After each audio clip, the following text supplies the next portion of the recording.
Hello friends, अस्सलाम वालेकुम and welcome to my YouTube channel real facts and stories.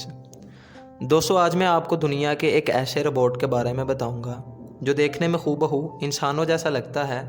लेकिन अगर आपने इस चैनल को अभी तक सब्सक्राइब नहीं किया तो इसे अभी सब्सक्राइब कर लें ताकि आपको इस चैनल की आने वाली न्यू इंटरेस्टिंग अपडेट्स के बारे में पता चल सके। एरिका। दोस्तों, एरिका एक जदीद एंड्रॉयड है जिसे इंसानी रोबोट का मुतालिया करने के लिए एक तहकीकी प्लेटफॉर्म के तौर पर बनाया गया। ये कुदरती ज़ुबान को समझता है, इंसान की तरह ही तरकीब शुदा आवाज़ रखता है और इसके साथ साथ चेहरे के मुख्तलिफ तासुरात को भी जाहिर कर सकता है। दोस्तों, एरिका को जापानी साइंसदानों हिरोशी इशिगिरो और कोहाई ओगावा ने 2015 में तैयार किया। इशिगिरो वो आदमी हैं जिसने खुद की एक कॉपी बनाई।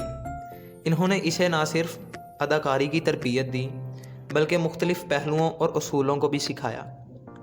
आपको ये जानकर हैरानी होगी कि ये रोबोट एक फ़ीमेल रोबोट है जिसका नाम एरिका है। दोस्तों, एरिका दुनिया से ताल्लुक़ रखने वाले सबसे ज़्यादा इंसानुमा रोबोट्स में से एक है। इसकी तहलीक कारों में जापान की ओसाका यूनिवर्सिटी, क्योटो यूनिवर्सिटी और ATR शामिल हैं। तहकीक के मुताबिक इसकी नेचर ह्यूमनॉइड्स की है।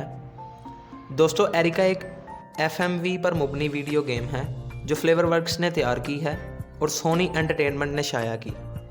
दोस्तों, गेम असल में PlayStation 4 के लिए 19 अगस्त 2019 को जारी की गई।